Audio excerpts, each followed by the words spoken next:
Hello, hello, hello, hello. Welcome back. Welcome back. Welcome back. So, I am Sophia Casey. I am a master certified coach. I slow down on purpose when I say master certified coach because I am so proud of that designation. I'm so very proud to be a credentialed, an ICF credentialed master certified coach at MCC. And I'm so proud that I get to support so many coaches with also leveling up their coaching and moving all the way up to the MCC. Yes, yes, yes. So I'm also very proud and very honored to actually manage a phenomenal team at ICLI Rising, which is our ICF accredited coach training program. We are level 1 and level 2 accredited, and we are working on level 3 accreditation.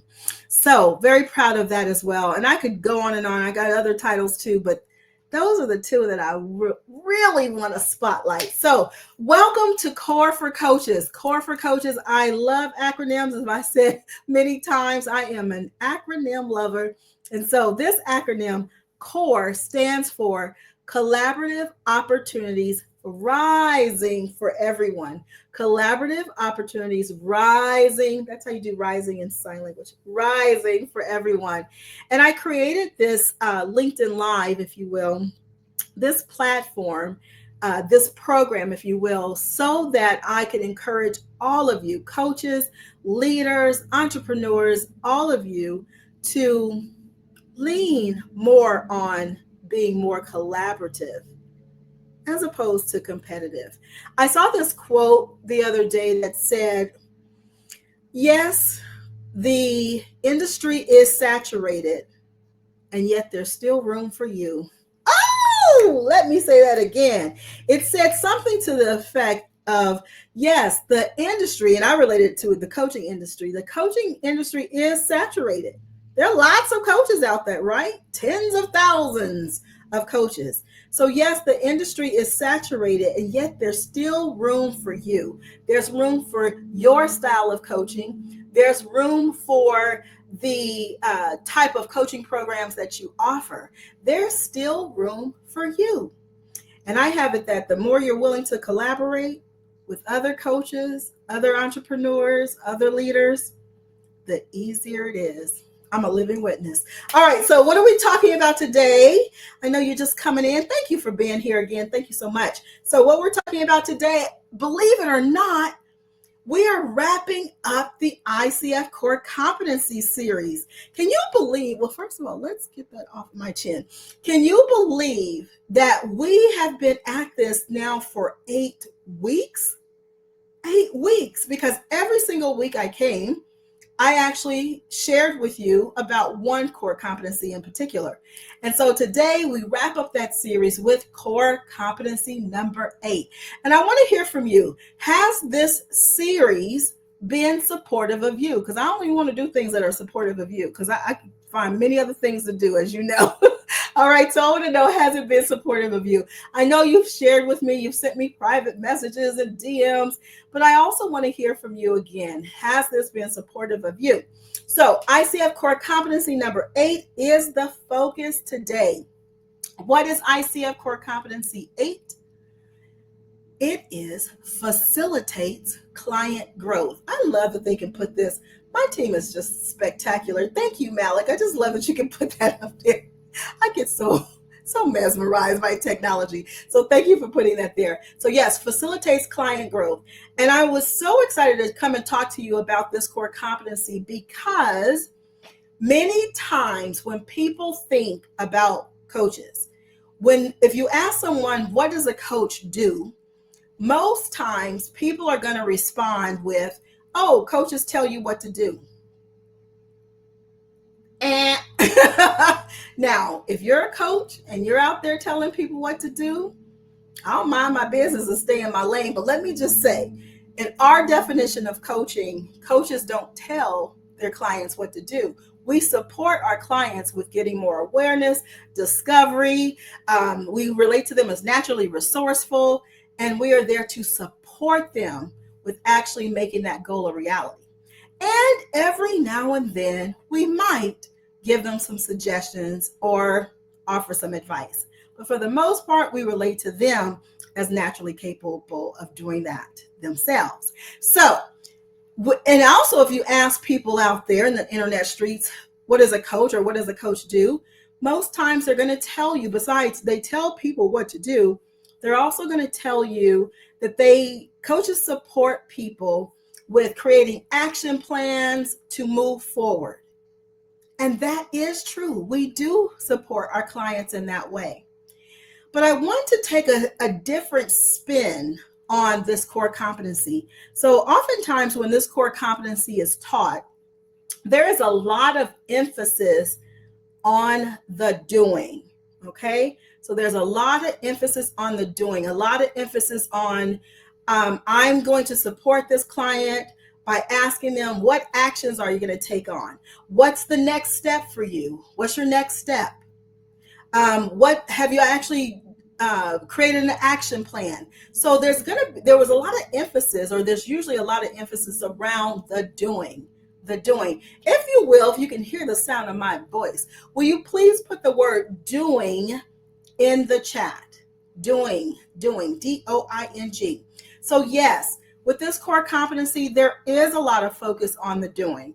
And as a mentor coach, as a coach trainer, as an assessor of your coaching ability, am I listening for, did you support your client around creating plans to move forward? Did you support your client around coming up with actions and that they're committed to taking on? Absolutely, I'm listening for all of that.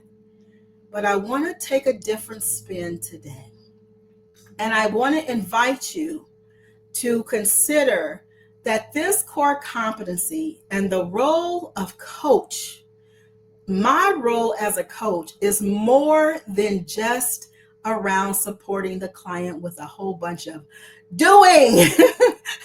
So Malik put doing in the comments with an exclamation point. Thank you, Sharna, put doing. Yes, yes, yes.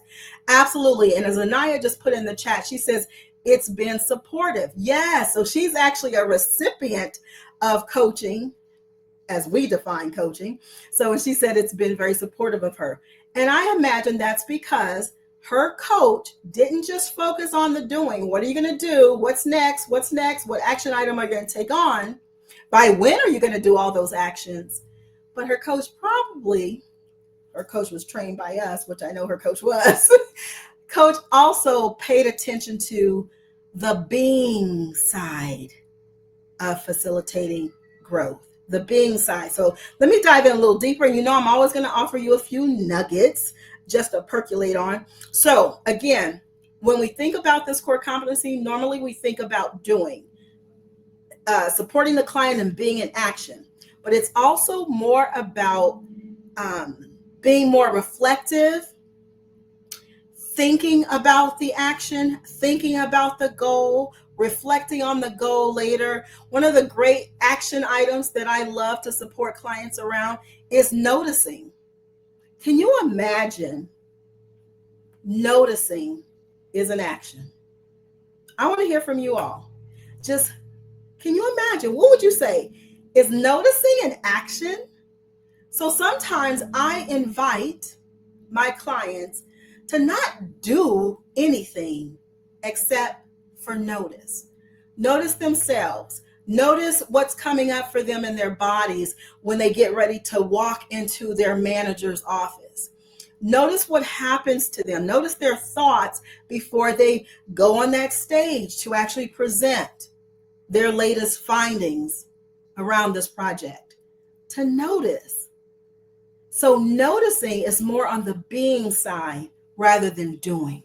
There's nothing else for them to do but notice. Okay, so I wanted to just put that in your ear. And the reason that it's so important to actually balance these two, the doing and the being, is because I have it that the more we're willing as coaches to support our clients around getting more awareness around themselves, getting more awareness around what stops them, what motivates them and inspires them to keep going, the more awareness they have around that, the higher the probability is that they're going to stick with it. Woo! Sometimes I know this is for you all, but sometimes I get so much value out of this for myself, because I literally just had a flashback to a coaching conversation where I wanted to go in and tell the client all the things to do, because I had a lot of experience in what the client was bringing to the coaching session. So this is one of my executive clients, and this client was asking about something related to human resources. Well, I was the director of human resources for a couple of large organizations, director of enterprise-wide training, director of this, director of that. So I have a lot of experience in the area that my client was struggling around. And of course, I wanted to go right in there and say, oh, yes, next you need to do this and this and this and this and this. And here's the thing. If I did that, I have stepped outside of the role of coach. I've stepped outside of the role of coach. What role have I stepped into? I'm going to ask you all, what role have I stepped into if I jumped in and started telling my client what they should do next, what they should do next. What role have I stepped into? All right, and then I'm just going to take a little pause and just check in and say hello. Oh my gosh, welcome. Thank you for being here, Coach Carol, all the way from London. Isn't that awesome? I love that we have a global community here. So yes, I want to hear from you. What role have I stepped into if I actually start telling the client what to do? Yes, I have stepped outside of the role of coach, and I've stepped into the role of consultant. And oftentimes when I am listening to a coach, when I am assessing or reviewing their recording of their coaching session, oftentimes I do hear coaches step outside of the role of coach during this part of the coaching session. So it typically happens towards the end of the session when they are getting ready to close out. And then they start asking the client, what are they going to take on next? What are they going to take on next? What are they going to do? What are they going to do? What are they going to do? Which is completely fine, because that is part of our job. But I am calling you forth. I am inviting you to consider that core competency number 8 is not just about the doing. It's also about the being. I'm so grateful that I was trained as an ontological coach, because paying attention to the being side of this work comes naturally for me, because it's been ingrained in me from day one of my coach training. I'm grateful that at ICLI Rising, our foundation is ontological coaching as well. So, hey, shout out to ICLI Rising. So I want to keep going, because I promised to give you some nuggets. So I want to offer you ways to support your client's growth without grinding, hustling, being in performance, being stressed out because you're not smart enough. I had a coach actually just today share with me how they were feeling really uncomfortable about working with a particular client because they don't have the expertise in the same industry as their client does. Ooh, you know what happened. I was like, ooh, this is juicy. I can't wait to support this coach. And so gratefully, I am this coach's mentor. And so I could offer to her, I could invite her to consider that she does not need to be an expert in that certain field to be able to adequately support their client. No. Once I got this, oh my gosh, over a decade ago when I was in coach training school, once I got this, I cannot express to you how much pressure this alleviated from me, how much pressure left me when I found out that I do not have to be an IT expert in order to support my clients, my executives who are executives in the IT industry. I do not have to be an expert. I'm telling you, can you just feel the relief? I can feel you taking a deep breath. I can feel you taking a deep breath, realizing that it's not your job as a coach to be an expert in that field. It's not your job as a coach to tell them what to do. So here we go. So in order to support growth, your client's growth, without all that grinding, without being in performance, without telling them what to do, I want to give you something to think about. First and foremost, I want to encourage you to let the client define for themselves their own rhythm. What does that mean? I want you to actually invite the client to define for themselves their own pace, the pace in which they're going to accomplish certain actions, right? So you can actually ask them some open-ended questions around their pace, around this action item. What's worked for you in the past? Even in this coaching session, in this coaching conversation today, Jim, what did you learn about the pace in which you accomplish or you actually conquer goals? What did you learn about yourself? So see, I'm still focused on the doing for sure, because Jim needs to do some stuff. But now I've invited Jim to also tap into the being. I've leaned back, making sure that I'm not in the role of consultant, by allowing the client to lead and the client to decide at what pace they are actually going to accomplish their goals, letting the client decide what works for them, inviting the client to notice, to ponder, to process, to reflect about this coaching conversation, and also reflect what they did last week, what they did the last time they were working on a goal. Okay. So number 2, I want to invite you to normalize non-linear growth. I know, who are my sticklers out there? You all, I know, I can feel you now. I can feel your energy, and you're going to be all up in my DMs. Okay. To normalize non-linear growth. To normalize non-linear growth. So by being willing to lean back and not just be focused on the doing, it gives me the space to actually encourage my client to slow down. And also it's an invitation for me to relate to that client's pace as perfect, whole, and complete. It gives me the opportunity to invite the client to notice their pattern. Is their growth linear? Is their growth linear? I'm going to ask my team to put that up here. Normalize non-linear growth.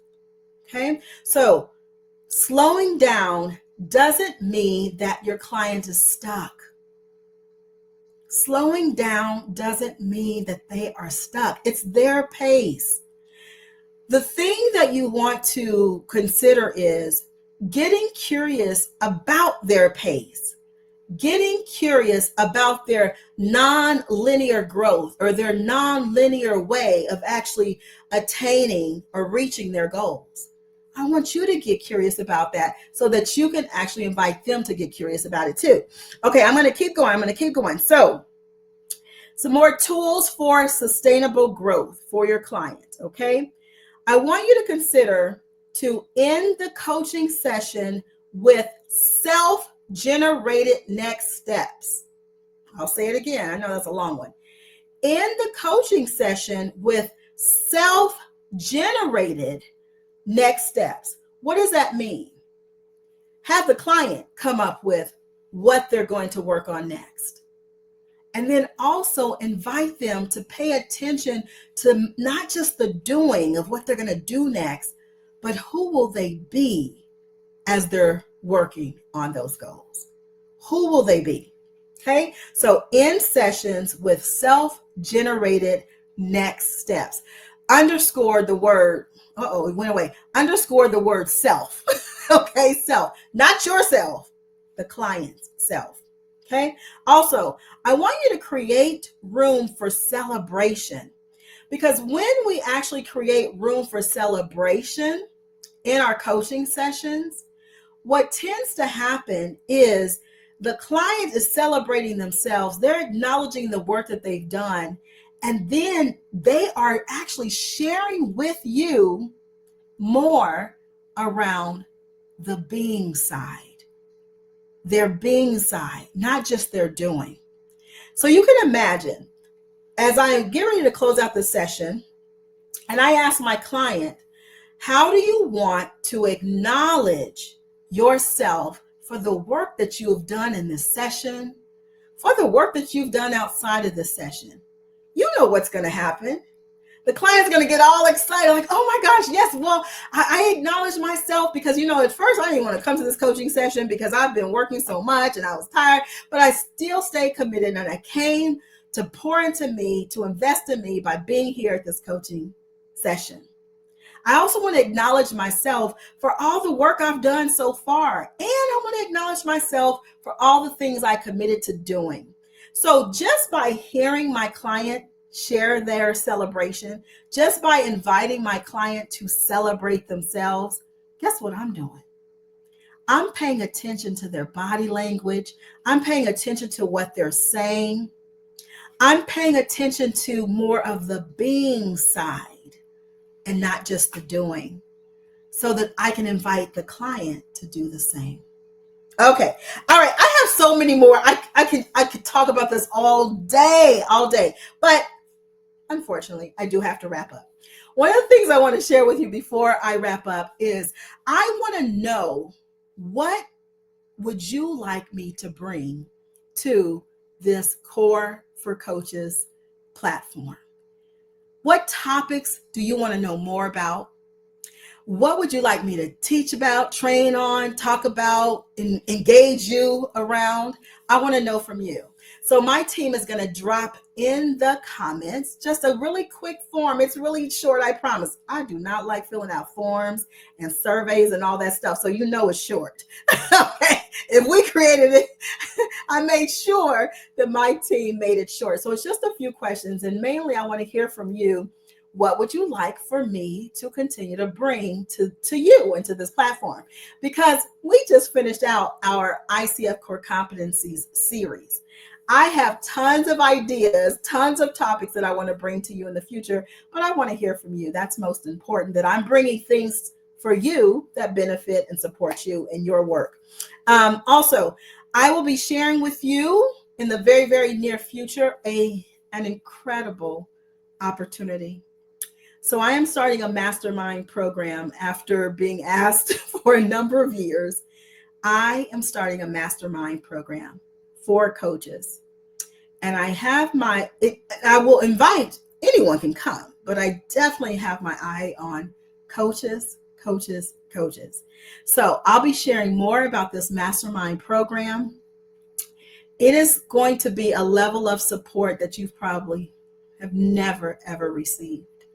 And I'm so grateful for all my partners and my colleagues who are collaborating with me to bring you this incredible opportunity. I'll share more, and fill out that survey, fill out that form. Let me know what questions you have. And if you want to connect with me or meet with anybody on my team, just let us know that as well. Until next week, go take great care of each other. But most importantly, take great care of yourself. Ciao for now. Thanks, everyone. Thank you.